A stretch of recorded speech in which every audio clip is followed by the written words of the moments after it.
So you mentioned about the possibility and lack thereof of a spiritual kind of dimension, which is more my area. I don't know much about God and all that kind I don't really worry about it. So I do a lot of research into near-death experiences, and as I've said, I've spoken to a lot of people who've researched it. Near-death experiences, out-of-body experiences, other forms of enhanced consciousness, that sort of thing. There's a lot of literature in near-death experiences, especially with veridical perception, of non-local perception. I just want to get your opinion on that sort of thing. I mean, there's a lot of well-known, obviously we rehash the same things, such as the Pam Reynolds case and the dentures guy case, and there's many of them. But what's your take on that sort of experience? Well, my take is that they happen so often and so randomly that they'll eventually some of them are going to get some things right. So it's like if you have a million people who all guess a number and you're thinking of a number, one of them is going to be right. Is that person have psychic powers? No, it's just a whole bunch of people guess numbers and that one happened to be correct. And so I think that in the case of where someone sees something that was off in the distance or in a different room, it's probably someone like a nurse or somebody who saw it and was talking about it through the hallways, and the person who was unconscious heard that while they were unconscious and it was saved to a part of their memory and they're just recalling that, and it seems like a psychic experience but it's really not. Mm-hmm. Possibly. I mean, there are things that kind of go against that, such as one that Dr. Jan Holden mentioned that she's written about was a case in which somebody was, I'm trying to remember, they were registering a flat EEG during a routine operation or some form of operation, and they were able to perceive it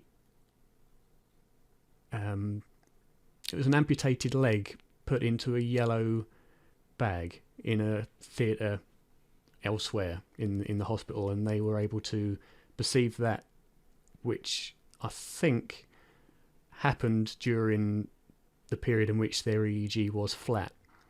And of course there is the Pam Reynolds case where she was Well, let's just called. stick with that one Yeah. for one. So let's take the one where there's somebody who has a flat EEG and someone else, somewhere else in the hospital, there's an amputated leg being put into a yellow bag. So the person with the flat EEG, their brain, even though their consciousness isn't working, their brain is still working. They're still picking up data. So they can still hear things and feel things, and those things are still going to be saved to their memory even though they're not conscious. And they're going to remember it as a conscious experience even though they're not conscious. So anything that's going around them is still going to be saved as a conscious memory, especially if they lose consciousness in an unexpected way, like a cardiac arrest or something. Most of what your brain is going to experience after that is still going to be saved to a conscious memory because it's not working properly. When you fall asleep, it would be saved to an unconscious memory, but when you just lose consciousness suddenly, it's usually just your conscious brain is still in the system where it's saving things to conscious memory. And so all the things you're still experiencing, even though you're unconscious, is still going to be saved as a conscious memory when you wake up. So this leg gets amputated and gets put into a yellow bag. One of the nurses sees that, and then they talk about it with the other nurses in the other hallways all around the hospital. And eventually one of them is close enough to the room of this person who has a dead EEG. And they're talking about the amputated leg being put into a yellow bag. And so this is heard by the unconscious mind. It's heard by the ears, which is then saved as a conscious memory. So when the person wakes up, they have this memory of this amputated leg being put into a yellow bag. I mean, none of that is really spectacular. It's all clearly possible naturally. So I don't see any reason to think this was some kind of a spiritual power in any way. It could have just been they heard it from other nurses way after it happened, and then it was recorded as a memory. So as opposed to kind of having that experience consciously, what that means is that they had registering of the conversation regarding that while they were unconscious, and then that was saved in their memory and replayed as if it was a conscious experience once they... Yeah, that makes sense. I mean, that would work for that case. I don't know enough about the case to really provide enough facts to say exactly what went on. I wasn't there. But yeah, I mean, that would make sense because, of course, with memory, it's very difficult to differentiate between an actual experience that you had while conscious versus the illusion that you had that experience while conscious. How can you tell the difference? So I can see, that would make sense. Of course, there's always another case that adds something extra. Let's go on to the Pam Reynolds. Everyone knows about it in this field. It's been done to death, but we'll do it again just for the sake of necessity. So you know about Pam Reynolds. The blood was drained from her head. She was cooled down to a level of almost cryogenic freezing. She had clicks and white noise played in her ear. Clicks in one ear at 100 decibels, I think it was, and white noise in the other ear, which was played continuously and then flicked back and forth to save the ear from being damaged. And she apparently floated above her body and saw it was a skull saw, wasn't it? A bone saw that they used to open her skull, which she described as like an electric toothbrush, which was accurate. And she also heard a conversation during that period, which was then verified later on. Now that would seem to be quite a substantial case, because we say those noises were being constantly played at the level of almost a jackhammer on the road, which was constantly flicked back and forth to monitor brainstem activity. So the fact that she was able to hear the bone saw that's fair enough. That's interesting on itself, but to me the more interesting part is that she was able to hear a conversation which was verified regardless of those sounds being played. So what's your take on that? Well, it's the same kind of thing as the amputated arm. Like the person, when they heard the conversation about the amputated arm, they never saw the yellow bag. But when you hear yellow bag, you're creating an image of a yellow bag in your head. So the same kind of thing happens like with a bone saw. If you felt it, the physical sensation of it, like cutting into your head and knowing, placing that into the context of being in the hospital, knowing it's probably a bone saw, you can place all the physical things of what it looks like and what it sounds like together just by knowing about where you are. So you can place that together just by the physical touch. If you know that, like, if you feel like something is being cut into your head, you can probably figure out it's probably a bone saw. Your brain will probably do that automatically. Yeah, about the conversation, I don't really know how she could have heard about it. She could have heard about it later after the operation was over, when she was still unconscious, lying on the table. They could have been talking about the previous conversation, and she could have heard it that way. So, I mean, she wouldn't necessarily have to hear it at the time the conversation happened. She could have just heard about the nurses talking about the conversation that happened after the surgery was over, and learn about it that way and remember it. Well, I actually agree that consciousness outside of the mind is definitely possible. I can't say it's been ruled out or proven impossible. I just don't think we have any reason to believe it yet, because all the things that are used as evidence seem to be explained by normal natural processes slightly better than saying there's this whole new realm of things that we have no other evidence for that this is indicative of. So I just don't think the evidence is sufficient to warrant belief that there is a consciousness outside of the mind yet. I mean, I think it would take a much stronger kind of evidence to indicate that than near-death experiences, from my perspective. Are you aware of this Sam Parner's Aware studies? Yep, I talked with those with Alex Sarkiris from Skeptico. Neither of which, as of yet, have warranted any objective evidence that perception is possible outside of being able to hear conversations. But of course, they put up targets, didn't they, to be viewed, which hasn't happened yet, and neither has it in any study so far, such as with Dr. Penny Sartori, someone I've spoken with. You know of her? Yep, I'm pretty sure Alex mentioned her as well. Yeah. I mean, the one interesting thing I was able to glean from Penny's research, apart from the fact that none of the targets were able to be seen, again, whether that's evidence against it, I don't know. I mean, if I was out of my body, I wouldn't be looking at a target. I'd be thinking, what the hell's going on? I'm terrified. But the one interesting thing I got from Penny's research was a case in which a man who was born, I think he was born or had it from a very early age, of cerebral palsy, in which his hand had always been like that, very taut, tight tendons. Do you know of this case? Mm-mm. No, okay. So he'd always been like that from birth, like very unable to move his hand at all. He had a near-death experience in which he experienced. I'm trying to remember the details. It was a while ago, but I believe he experienced spirits of deceased relatives or of some kind of higher being who visited him, and then on waking up he was able to then move his hand as if not quite as normal, but to a much greater extent than he was originally, which physiologically seems incredibly unlikely to impossible, based on the state of his tendons at that point from years of not being able to move them to suddenly being able to, which to Penny suggested that some form of kind of divine or heightened activity was going on to enable him to do that. And it's similar with things like terminal lucidity, which is rare, granted very rare, but does happen. So what's your take on that sort of thing? Well, the case of his arm, like I don't know of any medical way that you could explain how it could heal, but there's different kinds of things that happen all the time that we can't explain medically. There's all kinds of medical phenomenon that we don't know how to explain, but they've been discovered later that, oh, that was just a natural phenomenon we couldn't explain at the time. So even if he did wake up and was able to move his arm significantly differently, that could again just be an unknown natural phenomenon. Why would we jump to the conclusion that that's supernatural in any way? It seems like a stretch to make the conclusion that here's something that we can't explain, therefore supernatural. We could just do the same thing and say, well, here's something we can't explain, therefore unknown natural. If to really qualify as a supernatural explanation, you have to make like novel testable predictions to demonstrate that this isn't just an unknown natural thing that we haven't explained yet. So you have to always find a way to differentiate. Is this a real thing that we're describing, or is it an imaginary thing?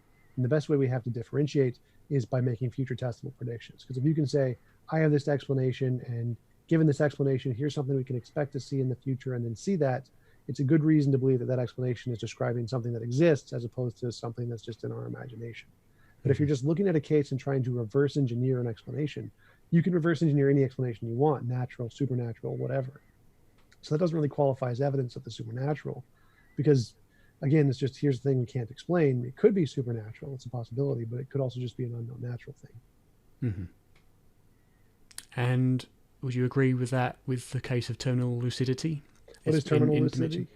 In cases of commonly dementia, in which state complete coherence of a person's surroundings and people that they're close to gets lost, and they aren't able to identify people, or they become very confused, and in sometimes the days or hours leading up to death, they suddenly regain complete coherence and are able to communicate lucidly with those around them and recognize them before slipping off.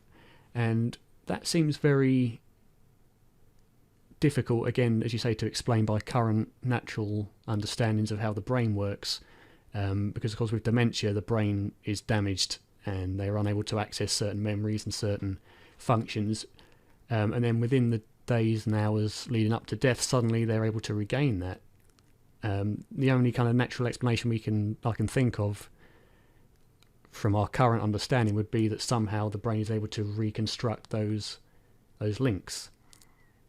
Well, I'd go the other way. I'd say that maybe because the brain is dying, the barrier to those links is actually being broken down. So like in the case of cancer, if you have like a cancer cell or something that's blocking off, or some kind of a tissue that is like squeezing a connection in the brain that stops you from being able to remember something, if your brain is dying and that scar tissue or whatever breaks down and it releases the tension, allowing the brain to communicate with that section, it can then allow you to have more brain function, because the thing that was restricting it is actually being damaged by the further degradation of the brain.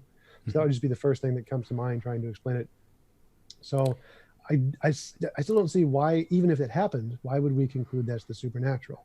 Why wouldn't it just be an unknown natural thing? Well, the spiritual kind of explanation is that obviously when the body begins to die, the spirit or consciousness or soul or whatever you want to call it begins to separate from the physical brain, and therefore is unhampered by the damaged tissue and becomes more lucid. How that happens and what the medium is to allow that to happen, I don't know. No one does. But that's kind of the explanation. In terms of the scar tissue, and if there's a mass or whatever that then dies and allows proper function to continue, I can see why that would work if it was, say, induced by a tumour or some other form of damage. But with dementia, and I'm not a medical doctor, but I'm sure it's that those connections are lost entirely. They disconnect and they get damaged in a certain way, as opposed to a mass being there, which then lessens towards death as it itself dies. So for that to work, I think with dementia, it would have to be that the connections are re-established rather than made available, because the connections themselves are lost. Well, dementia can be caused by lots of different things. So in the brain, it could just be too much information, and so you can't process the information. It can't be coherent, like epilepsy in that case, those kinds of things where there's just too much going on in the brain that fries your brain. Or it could be caused by information being sent to the wrong parts of the brain through different connections at the same time, like a grounding issue in electrical things. Mm-hmm. There's lots of different ways to cause that. And so there's, depending on what happens in the brain, it's definitely possible that through some parts being damaged, it can cause other parts to be repaired or more functional in certain cases. We see that happening all the time in different kinds of brain cases and neurological studies, where some damage in one area can cause help in relieving issues in other areas, like depression especially. Mm-hmm. You can use electroshock therapy to damage certain parts, to fry certain parts, to help relieve certain issues that they're having, or transcranial magnetic stimulation, same kind of a thing, or certain kinds of, like Phineas Gage, where his was a negative case actually, where he was, a part of his brain was shot out and he lost his inhibition and his ability to like worry and be concerned about how other people see him.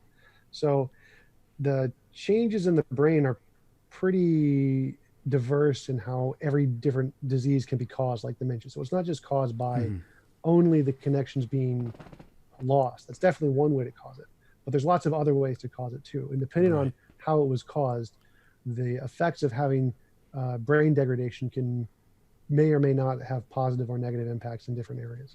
So the brain is just such a complicated area. We don't really know in those cases what causes it, because we don't have that much of an understanding of how the brain works in general.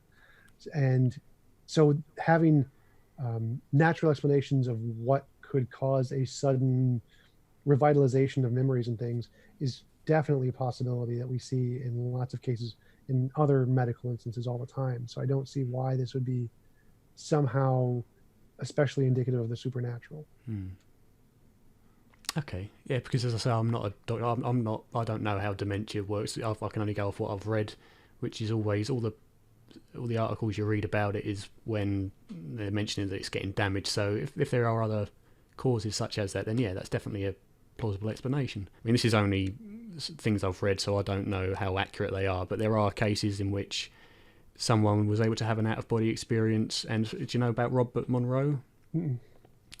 Okay, Robert Monroe. So he was a pioneer of out-of-body research at the Monroe Institute, and he created what's called hemispherical synchronization, which is a tone is played in one ear and a slightly different tone is played in another ear, which is supposed to create kind of synchronicity between the two hemispheres of the brain and allow a more enhanced conscious experience in which you're able to project your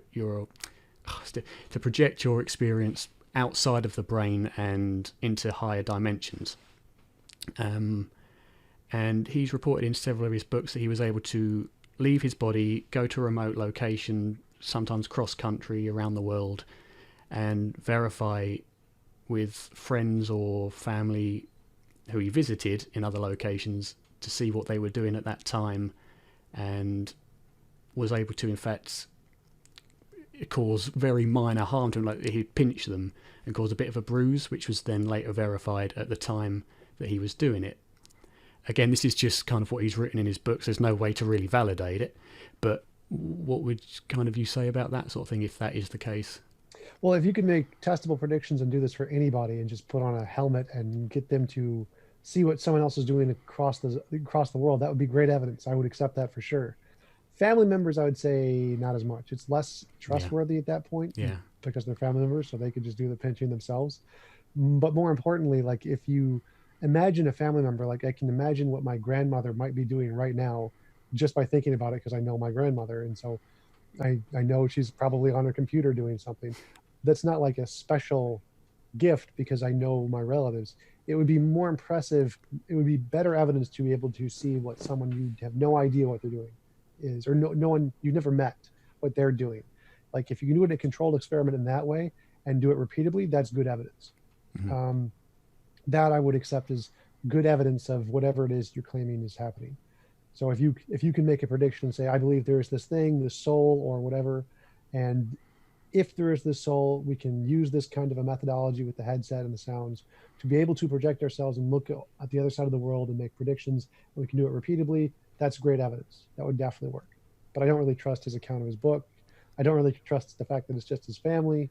And I don't think, like, we don't know enough about the brain to be able to say that passing a sound wave through one ear and a slightly different one in the other ear does anything to the brain at all, especially since the hemispheres, the left and right hemisphere is kind of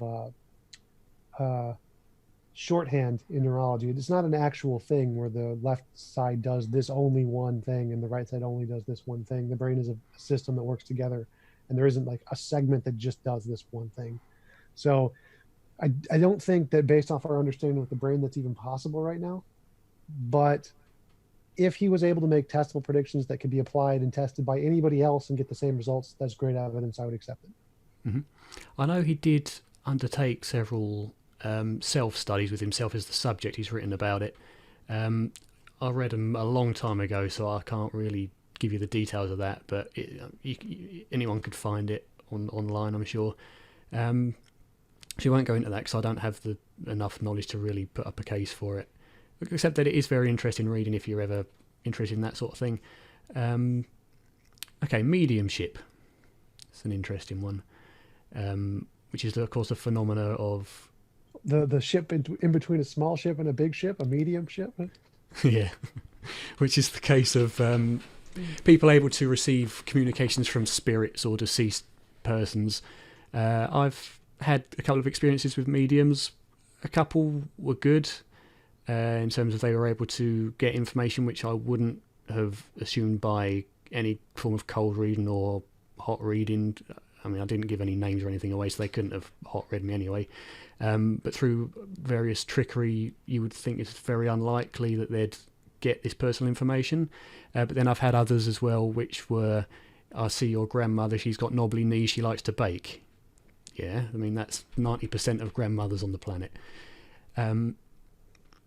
So there are, of course, cases of very suggestible mediumship readings in which some information was available which you would have assumed would be unknowable from any kind of trickery or anything else. I mean, Dr. Gary Schwartz with his research, which isn't really seen as strong in the scientific community, but it's evidence nonetheless. And one that Dr. Jan Holden gave me, I can't remember her name, I've got it written down, but I haven't had a chance to look at that yet, which I need to look at, which is another study which apparently provided positive results. So what's your take on the general kind of mediumship Well, I phenomenon? like to think of it in the Randy challenge kind of a way. If there was a medium that could actually do it, there have been millions of dollars offered that you could just go in, demonstrate it, give one successful result, you get $1 million. And none of them have ever been won. So I don't think that any of them are really trustworthy. I think it's probably just luck. They do it a lot. They can get you a read on your personality, and so they're going to make similarities between you and a different person they had a conversation with who is real similar and say, I'm going to guess this name because he has this age, and so his grandparents are of this generation. This was a really common name in this generation. So even though he hasn't told me anything, I'm probably going to guess this name, and I could be right X% of the time. So I think if mediumship was an actual real thing, then somebody would have won the James Randi challenge for $1 million. There's about 10 other challenges that are the same that I've looked into. Like, I would really like to win those challenges. So if you can do it, tell me how, and I will go win the money. Yeah. I mean, the Randy challenge is a controversial one because I've heard differing opinions on on James himself and his organisation, that they're untrustworthy, that he's been proven a liar, and on the other side that he's the best kind of skeptical voice out there, and that he's completely legitimate and everything else, just that no one's been able to do it. I mean, the whole thing with, did you see about him with Rupert Sheldrake's dog experiment? I believe so. I do remember. Rupert Sheldrake is a really interesting guy. I definitely like his research. He's actually like academically published papers on this, which is fascinating. More for genetic fields and things like that. Yeah. Yeah, I mean, I've never really read those sort of... I've read little bits, but I haven't... It's very scientifically minded. It's difficult to get your head around. But with his dogs that know when their owners are coming home experiment, he's passed that on to Randy, who... Or was it Randy? No, it wasn't Randy. It was another conjurer skeptic. I can't remember his name. Michael Shermer? No. He was also a magician. But he, regardless of the name, he was able to replicate the studies. And later, I think it was later denied that he was able to. I can't remember, because he definitely did something with Randy, and I don't want to get the two stories mixed. One of them was able to replicate it, and the other kind of lied about, or was at some point untruthful about having access to the research they did to replicate it. So it's almost as if they were trying to hide it. I think that was James Randi. But I know that multiple people were able to replicate it, but then kind of put it aside as coincidence or luck or whatever, that the dogs were able to sense when the owner was coming home and behaved in a certain way, even with the intention of the owner coming home, which ruled out any kind of sound of engines or situations like that. So with James Randi's study, things like that always kind of seem to knock his reputation. But as to what that says about his actual challenge, I don't know. Well, yeah, because the challenge, you actually have to do something. You have to go into his studio and actually do the experiment with him, and it's recorded. So that wouldn't have been a part of the James Randi challenge.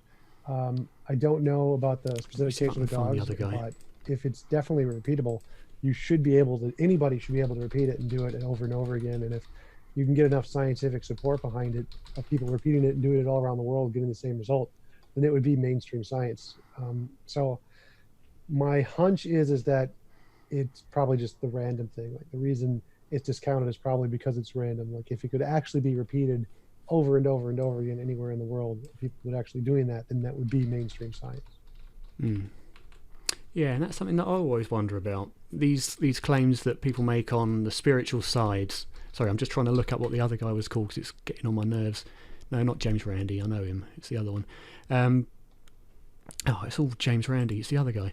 But it always surprises me that these spiritual experiences and mediumship and things like that are apparently world-changing. If the evidence was as strong as it seems, you would have thought that it would have been picked up by now into the mainstream, which it always concerns me as to why it's not. Because the evidence, from what I can see, seems reasonable enough to at least warrant proper research into it, but that doesn't seem to happen. Whether that's due to funding or what, I'm not sure.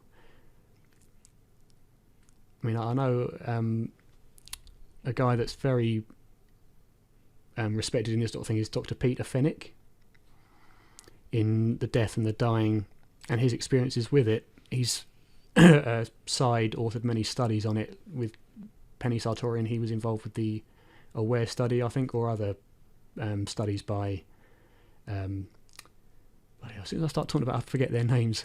The guy that did the Aware study, Sam Parnia.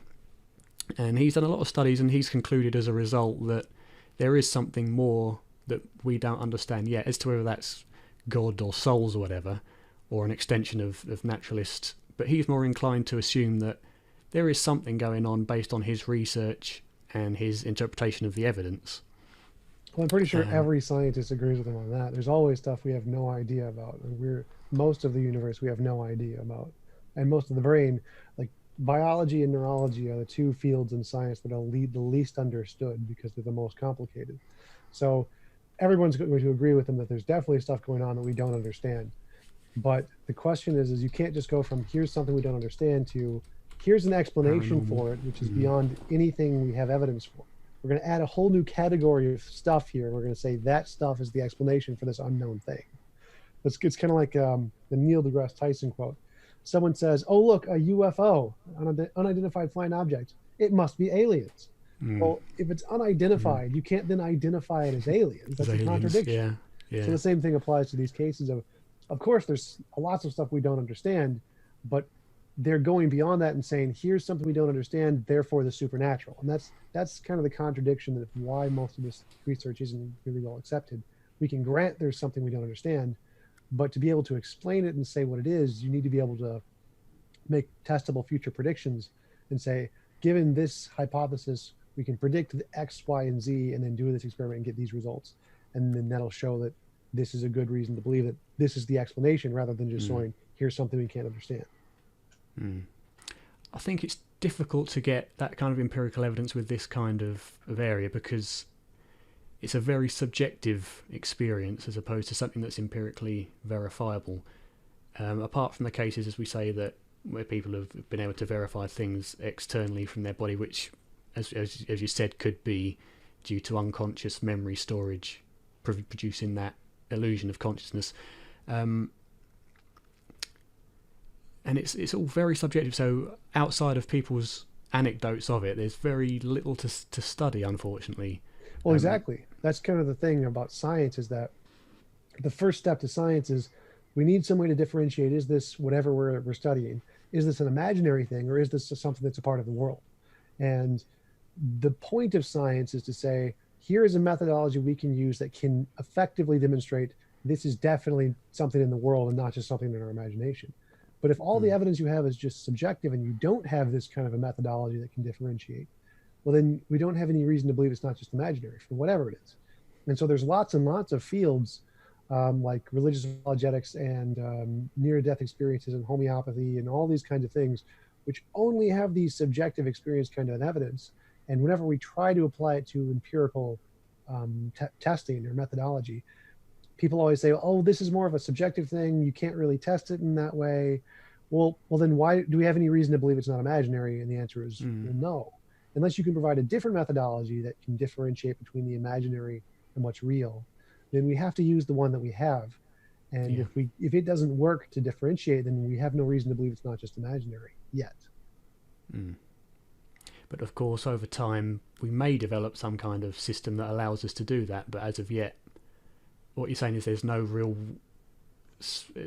way that we can differentiate between a real experience of subjective nature and an imaginary one of subjective nature without that empirical, testable system.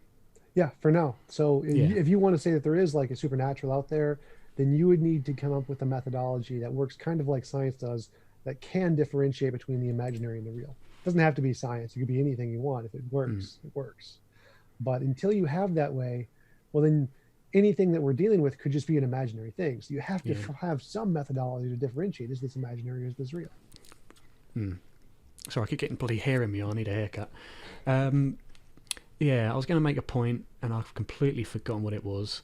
And I can't find this bloody magician. I can't remember his name and it's annoying me. What is your background? Where are you from? In terms of why I'm into this sort of thing? Yeah, your worldview. My worldview, right, I see. So I lean more towards the possibility that there is some kind of, whatever you want to call it, spiritual dimension or extra dimension or whatever, based on the evidence that I've seen and my interpretation of it. I may have a slight bias towards it because I have depression and anxiety, which started off with a fear of death. And that's why I started looking into it. So I try to negate any kind of bias, which is why I like talking to people on both sides and looking at it as objectively as possible. But from the evidence I've seen and my interpretation of it, I'm more inclined to believe that there is something, I wouldn't say supernatural, but natural, but as of yet undiscovered, that's going on in relation to consciousness and its relationship to the brain. I don't think as such. There's a bloody mouse in my room and he's scratching at my door. But he's been there every night and he wakes me up and I hunt him and I can't catch the bloody... But I've had mice in my basement. The best way to do it is you take a trash can with a medium-sized trash can or a small-sized trash can, put a plastic bag in it and just put some peanut butter in the bottom. Yeah. And also get in. It'll get stuck there and it'll just make noise like trying to call up the... Trying to get out. the paper bag, so you'll know exactly when it's there, and it That's works a good every idea. time because That's a good there idea. was a hole in my basement that was connected to my garage, and mice would come in and fall in and run around in my basement. And I actually had one that was crawling up on my foot. One time I was like, "What is that?" I had to like grab a flashlight, like there was a mouse on my foot. Quite a strange experience. Yeah, I don't have a problem with mice. It's just annoying when they wake you up in the middle of the night and they completely ignore the traps you put down. I mean, I don't like killing them. I've got little humane traps that just traps them. And they almost defiantly run around the trap, despite having peanut butter and jam or jelly for you in it. And they go round it and start scratching up my bloody carpet. Little shits. But yeah, in terms of relationship between the consciousness and the brain, I'd be more inclined at the moment to assume that it's probably, I mean, it's difficult because there's evidence on both sides for emergence versus kind of a transceiver relationship. I don't know, because the evidence for emergence can also be explained via the transceiver theory. The only thing we don't have with the transceiver theory is a mechanism as to how it would work and where it originally comes from. Outside of these experiences of near-death, out-of-body, mediumship, which are more suggestive that maybe it is, but as you say, most of them can be explained through naturalistic means, so it's a very difficult one. And we can't assume either way, because if we assume either way, then you lose the possibility to postulate with the other option. Right, you should never stop searching. Yeah, I think postulate's the right word. If it's not, I look stupid. So yeah, I'd say that at the moment, I'm more for transceiver theory, that it's filtered through, because that explains more for me personally. That explains more of these phenomenal experiences than the emergence thing. It doesn't mean I'm right, doesn't mean I'm wrong, but that's my current position on it. But as I say, I try to look at it from as little biased position as possible, because if you have a bias, obviously, then you're gonna what's the phenomenon called when you always look at evidence that only fits with your cognitive paradigm? Dissonance. Yeah, that sort of thing. I'll try to avoid that as much as possible. There's always going to be that, but it's minimizing it that's the case. Yeah, I remember there was the thing where there's the one like bias where the more evidence, the smarter you are, and the more evidence you see it, and then the backfire effect, where you get evidence Right. contrary to your position, but you make it actually makes you more likely to believe your position. Yeah, I know what you mean. You twist it to kind of explain more for your theory than the fact that it's against it. It's a lot of people in the position of believing that the Earth is flat are good at that sort of thing. They take evidence that's obviously against it to anybody's mind, but they can somehow, if they would be very good car salesmen. They can twist it to make it, and they do it very well. But you just wonder why. How can you not see this? Because the Bible says so. That's essentially the justification. And the Earth is 6,000 years old.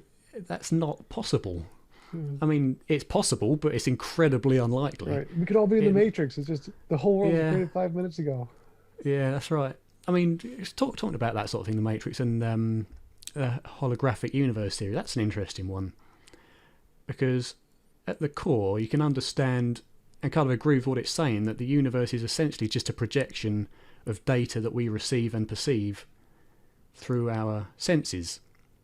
And I agree with that, because essentially, if you look at it, everything that we can sense is just an illusion of the organs that we have to perceive it. Whether that's the universe as it actually is, or whether it's just as far as we can actually translate it. So, do you know Tom Campbell's big toe? I mean, not his toe on his foot, but I mean his big theory of everything. Do you know about that? Not that one specifically. No, me neither, to a great degree. But essentially, it's saying that the universe is information at its base core, just information, which is then translated and perceived by us.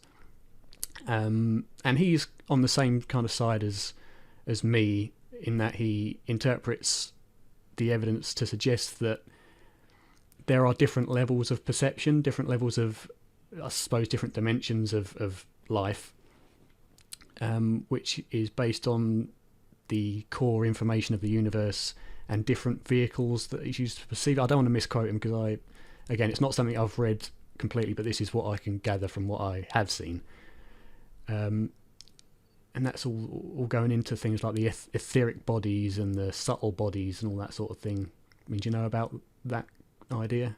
I've definitely researched a lot of information theory, Yeah. especially in physics, because information being fundamental is definitely a serious part of physics. But normally by information, they just mean the amount of bits required to describe the physical system, not usually a conscious information. That's more minority position in physics. It's like, I think 2 to 6% of physicists think about consciousness as being fundamental. And then there's the holographic principle by Leonard Susskind, where he says that just the holographic principle just says that all the information in a 3D space can be represented on a sphere surrounding the 3D space. So that's definitely a thing. It's definitely true in physics that the holographic principle is a thing, but it doesn't mean that we are a simulation. It just means we can be represented by a simulation. That's all it means. But I think that I'm skeptical of anything that says consciousness is fundamental or consciousness is the grounding of reality, because it seems like consciousness is pretty much subservient to everything else in the universe. Like if we don't get food, we lose consciousness. If we get hit in the head, we lose consciousness. If an asteroid comes and hits the planet, we all lose consciousness. So the idea that somehow consciousness is more fundamental than matter and physics and black holes and the stars seems very strange to me, because of what a small role consciousness seems to play in the universe as a whole. So when I try to think about explaining consciousness and is consciousness like the transceiver explanation, like you put it, I think that the better explanation is like in physics. The better physics explanation is one that only uses combinations of verified principles, particles, and laws in physics. So you can make a hypothesis like the multiverse or something, but the multiverse is only using other parts of physics that have already been confirmed. So like vacuum states and early universe inflation, those things have been confirmed, and you combine those, the math in those two together, you get the multiverse. So I think that's a good theory, as opposed to something like WIMPs or some really complicated physics theory that inputs new things that haven't been verified. If you just add a new particle that hasn't been verified to your theory, it's a less good theory than something like the multiverse, which is only using parts that have been verified. I think explaining consciousness is the same kind of a thing. If we're explaining it only using combinations of things that have already been verified, like matter and motion, and saying it's an emergent property, I think that's a better explanation than if you're going to come up with an explanation that adds something new to the explanation that hasn't been verified. So if all of the pieces of the explanation have been verified, then it's a better explanation than one where you have to add something new that hasn't been verified. So that's why I prefer the emergent property explanation to the transceiver explanation. The difficulty with that then is the hard problem, isn't it? Trying to explain how that happens through individual neurons that by themselves aren't conscious, and how having multiple millions, billions of them together, how that can suddenly create a sense of self-awareness. That's the difficult thing, and I guess that won't be done for many, many years, if indeed. Right, but that goes back to my example of here's something we can't explain. Why would we jump from that to supernatural or jump to that to unknown natural? No, we just have to say that's what we can't explain that yet. We're gonna have to wait for better data. That's not the right way to do it. That's the God of the gaps thing. Exactly. We can't explain it, therefore it can't be natural. Exactly. As opposed to it's natural, but we haven't found out how to describe it yet. But yeah, I mean, I think that, as I say, I'm on the side that, I mean, my main area of research is life after death, or life after, or what death is mainly, whether it is cessation of consciousness, which I'm more inclined to believe at the current position that there is continuation of experience after death. For how long, I don't know. But I mean, I know with Sam Parnia's Aware study, he's determined that after the heart stops beating, consciousness is retained for a certain period of time beyond what we originally thought. As to whether that continues to eternity, as the religions say, we don't have the data for that. We can't have the data for that, because once you reach that point, you can't come back and tell us about it. And that's why I like, again, Dr. Jan Holden with her position, because she's saying that the evidence we have with her research of veridical perception in out-of-body experience can say that conscious experience is possible up to the point of irreversible death, because beyond them we don't know. And to me, that's much more scientific and much more accurate than saying this then shows that we are eternal spiritual beings. It doesn't. It shows that up to that point we have some form of conscious experience potentially. And this is why I don't like organised religion and things like that deal with absolutes. Yeah, I agree. I mean, there can even be an afterlife for materialists who think just there's only matter and energy. I mean, we could actually be in the Matrix. So if we die here, we just wake up in the Matrix and we have an Mm. afterlife. So it's clearly possible to have an afterlife or have consciousness after our physical bodies die. But the question is, do we have any reason to believe it? And I lean towards no. Mm-hmm. Whereas I'd lean towards yes. It's just a case of different interpretations, I suppose, which is I hate to see, and it's common amongst the skeptics, the hardcore skeptics versus the believers. There's always a sense of ridicule between them, as in, how can you not interpret data the same way I do? You must be stupid.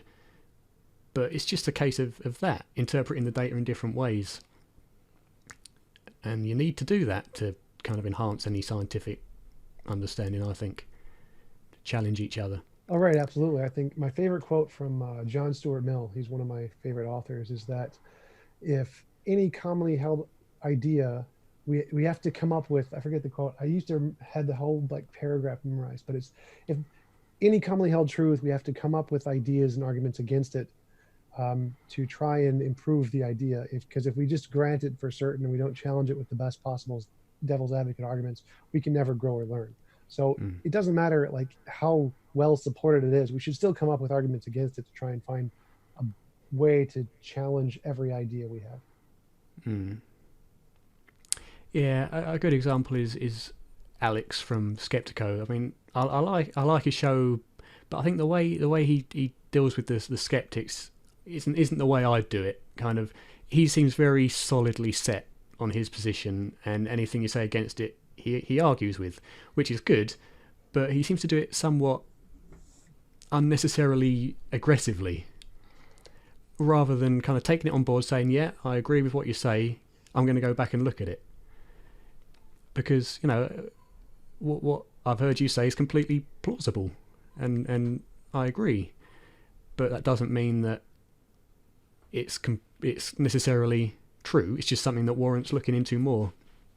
Well, there is something to say for that, is that being controversial and aggressive gets you a lot more views on YouTube. So the fights are good for monetization, and so that's why those people usually get more popular than the more subtle intellectual types, is because when you're more aggressive like that, you get a lot more views. So you grow. I don't want to take it away from Alex. I think what he does is very good, and I agree with most of what he says. Just the way that he does it, I'd do it a slightly different way. And that's why I tend to ignore or stay away from these media skeptics like Michael Shermer and who else, folks like that, James Randi and folks like that, because at the end of the day, it's a business. They're trying to keep their livelihood going.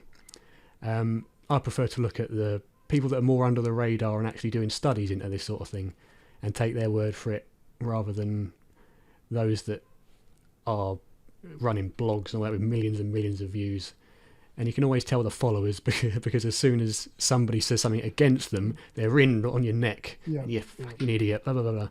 And I don't like that. But there we go. That's why I'm trying to do it a bit differently. Yeah, I'm trying to mix it up and do a little bit of both. Do some of the controversial stuff, and then also have the intellectuals on, just actually honest discussions about the topic. So I wanted to do an episode touching on gender. Oh yeah. And I decided, there was a friend of mine I had for 2 years. Very nice girl she was.